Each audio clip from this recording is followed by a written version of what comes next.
We're here to talk about the North Shola Loop Trail. With me, I've got Steve Dobbs from Tracks, and I wanted to call you your uncle's name.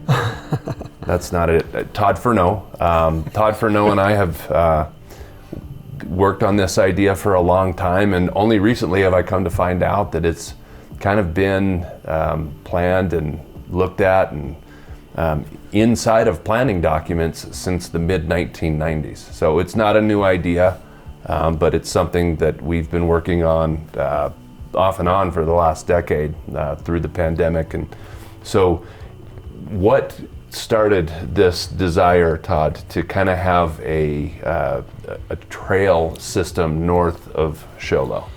Well, like one of the immediate needs that I saw was the fact that I'm traveling to all these other places in Arizona to go to bicycle races.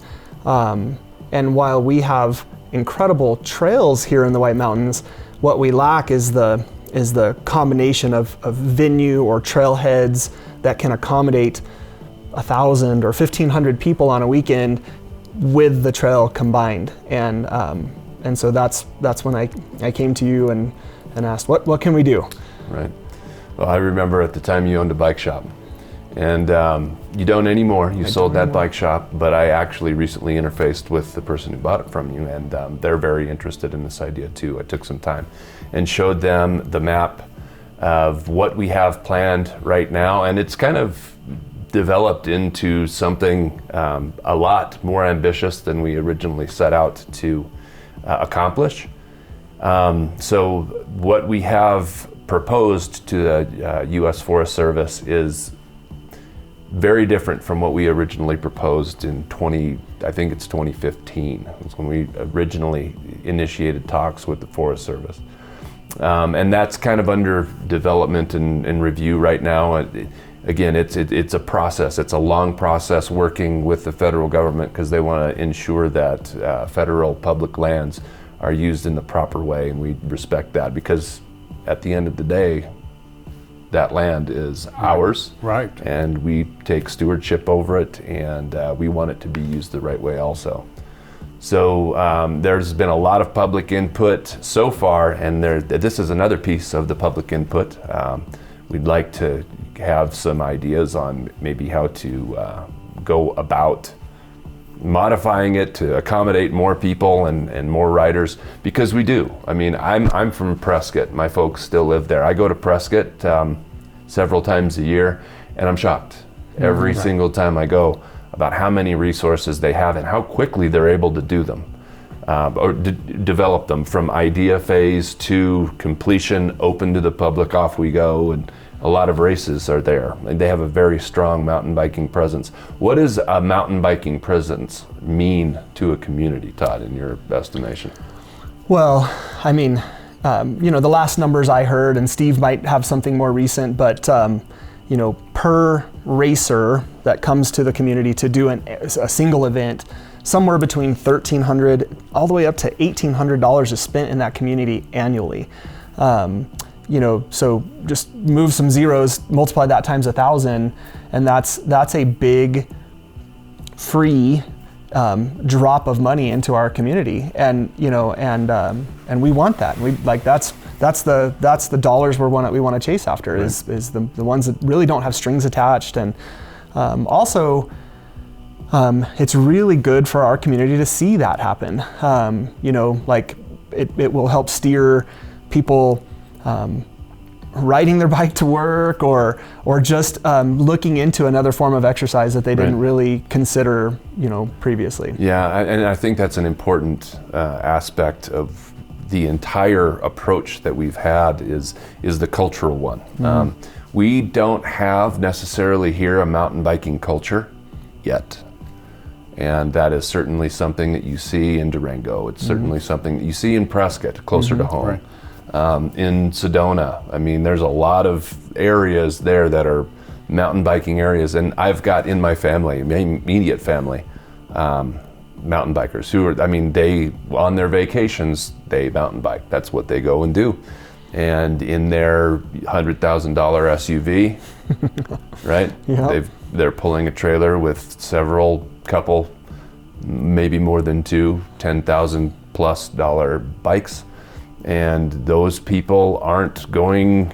They're not coming to Sholo right now for the mountain bike experience. They're going past us, and we want to draw some of those folks here and really demonstrate the beauty of this area, because that's one of the reasons we all live here. And well, Jay, we need to go back on the economic impact, because when the people come, they're going to the groceries, they're going to the restaurants, they're staying overnight in motels, they're buying gas, they're looking at the local bike shops because the bikes break. There's a lot of economic impact, and then you can get more businesses that will come around this. You'll get vendors that will come to support these events. This is pretty big economically. The numbers you've got, I think they're right. Yeah. I know, speaking for my family, generally, we're a family of 5, maybe even 6 now with my grandson. But we generally look forward to going somewhere and trying a different restaurant, or not just going to the race and doing that. And then often that race, maybe the race was the original attraction, but then when we go there, we enjoy the town, we learn something about it, and often we'll vacation there again. Absolutely. Yeah. Just as an example of that, my family aren't mountain bikers. Being 6'8", it's a little tough for mountain biking, and I've got tall kids and a tall spouse too. It's just not, but it's not about us, right? I remember going to Telluride. Obviously, everybody knows Telluride. Mm-hmm. In the middle of the summer, when there's not skiers, snow present, there are boatloads of mountain bikers. Yeah.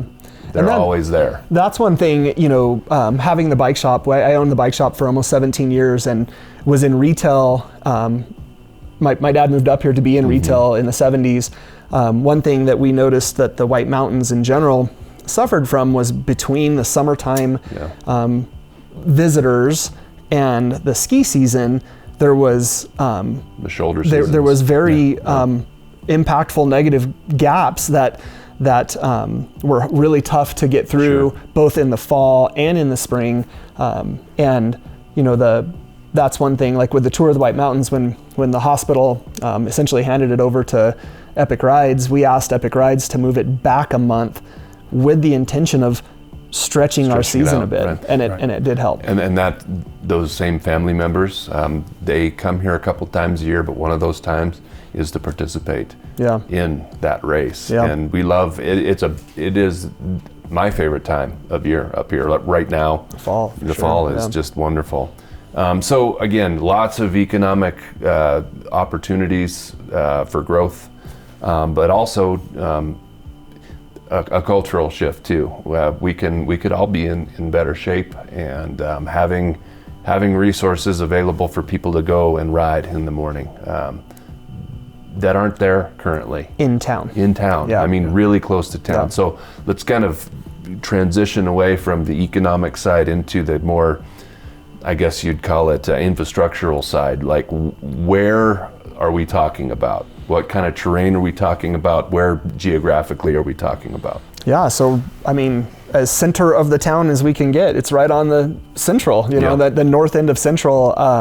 Most of our town population could hop on their bike from their driveway, not have to load their bike and ride to this trail. Right. That is really, I know for myself, that's really one of the things that, if I think about going to the gym and I have to change clothes or get in my car, it's cold, whatever, versus, just simply do something productive from my house or not have to load, it just really adds to the simplicity of getting on it. So that amenity for the town will be, I think we can't even measure how big it's going to be. Right, huge. And so what we're talking about between Central and 6th, there's kind of an area north of that, which we were thinking about doing maybe a trailhead on. Mm-hmm. But since the land exchange went through, the city has acquired 70 acres off of the State Route 77. And we're working on figuring that whole thing out. That's one of the things that's up in the air right now. So still very central to town. Still very central, still accessible to town. However, where the trailhead might end up, that's kind of what we're trying to figure out. So as a snapshot in time, that's where we're at. And that's a good place to be, because in the past it was a little bit more kind of, should we do it, should we not, how much of an impact would it have on the community, and then those are always things that we take into account. So you're looking at across Sholo Creek, right? And you're looking, so the west, there is a kind of a motorized access right there that's utilized. And so it would be loops around that, 3, 4, 5 mile loops, kind of interconnected, well signed, different difficulty levels. And I'm kind of excited to say that I think it will be on the lower difficulty scale compared to what we have in the White Mountains, which is also really great, because we have plenty of challenging trails, like Buena Vista, Los Caballos. Like, there's lots of climbing out there that really even if you have a well-equipped bike and you're just not a seasoned rider, those hills will get you. We're high elevation, and so this will be a flatter, less technical trail. And it's funny, but a lot of people boast about their technical riding ability. However, if you really track them, they do the lion's share of their riding on the faster, smoother stuff, because it just seems to leave a better experience. So it's a little more endurance. And you do. I mean, you need those high impact things. It's like any workout. You need the heavy work, and you need the light work, and you need the softer work, and you need the more endurance work. So I think it kind of rounds out, because we will be talking about the Buena Vista a little bit later, also in a different segment. It kind of gives us some modularity in how we can structure what we do as a culture that embraces mountain biking, and that's what we want to become. The examples are out there. We said the Big D, Durango, is they're doing it right. Tell us what they're doing right. Well, I mean, if you just zoom in on any trail map, or Trail Forks, or anything that you could look at the internet and go Durango mountain bike trails or hiking trails. I mean, Durango being the center, you'll see the area just flooded with trails that are, again, accessible. Most people can ride from home to get to their trails. And you'll find that the traffic on those trails they're well used and well cared for trails. And they're a pride spot of the town too. I've raced there. I've taken my kids to race there. The town really gets behind it, because they know it helps them. Absolutely. Well, I think we've talked a little bit kind of where the layout is. We'll roll in some footage here with regards to the mapping and what have you. Steve, what is this segment? What is this North Sholo Loop Bike Trail System? What does it mean for tracks, and how does it help with the entire trails system in the White Mountains? I know it's really kind of the keystone. We're looking at it now, trying to look long range to what we can do. We see the bike park just north of town, then we see the Los Caballos Trail, which is 16 and a half miles on Joe Tank Road. And so we're thinking that maybe we can make a connector trail between Los Caballos, and we'd go under Bagnell Wash to keep off 260, and then end up at the Sholo Bike Park. So a biker could be at the bike park, travel a connector to Los Caballos. They could run all of Los Caballos, or they could run Chipmunk connector and take that straight, I guess, east, and they would run into the Buena Vista Trail system. So we'd have 30, 40, 50 miles of riding you could do at one fell swoop. And that would be more than I could do, but it's available to us, and that recreational opportunity is there. It just takes a lot of foresight, I think, to plan ahead, to get the funding, to get the trails organized to make it happen. And to get the permissions, because a lot of this is going to be, not a lot, but a portion of the connector would have to go through private, and so we would need to have those landowners agree to having a trail through their private property, and that's some brutal terrain. I don't know you guys know it pretty well, but yeah, we're talking about an area that's relatively inaccessible, and that not many people who aren't, avid outdoors people get to see in Show Low.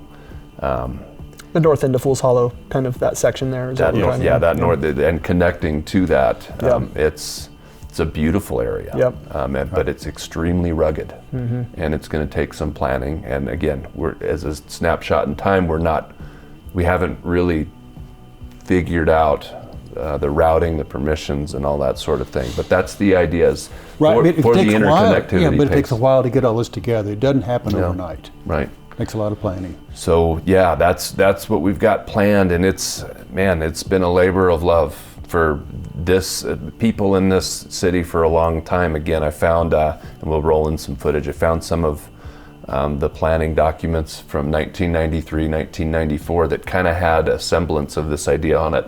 And I just sent you an email. Have I sent that one to you?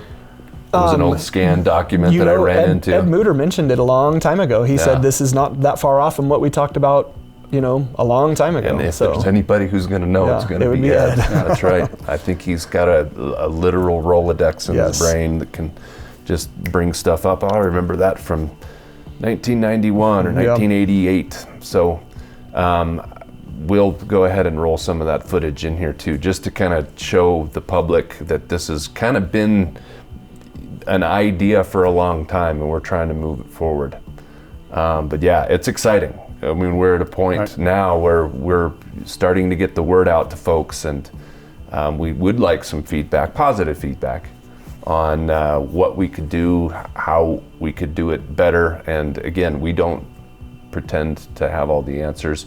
We're just excited for the opportunity that we could have some serious interconnectivity of the trail system from our neighbors in Pine Top Lakeside all the way down to Show Low. I say down to Show Low, but north to here in Show Low, and have it connect to the western trails. That's a big deal. Yeah, we didn't get into going east from the bike park. That to me is farther out, but the ability, the land is Forest Service, it's fairly clear, easy to build a trail on, going from the bike park, going east and south and hooking up on, Panorama Trail, Timber Mesa, in that area there, and you could tie it then all the way to Vernon. Right. There's the trail system is there. And these are motorized trails. And so, well, actually it's motorized from the Maverick. Yeah, on the Maverick it is, but once you get to Porter Mountain area, those are all non-motorized. Correct. So you can run non-motorized all the way to Vernon. But it's a kind of a multimodal thing. Yeah. But there are ways to connect, which is what you want. You want interconnectivity. You want there to be eyeballs on the trails just to make sure there aren't shenanigans happening. Yes. That's what we run into, and that's what we would like to avoid. And going through a guided planning process like we are and have been for the last long time with organizations like TRAX and with the federal government, the USFS, been through lots and lots of planning, and we want to make sure that we do it right. So I appreciate you guys being here with us today. Glad to be here. And talking about this exciting project. And we look forward to moving forward with these things as we acquire the permissions and have the planning done. So, thanks.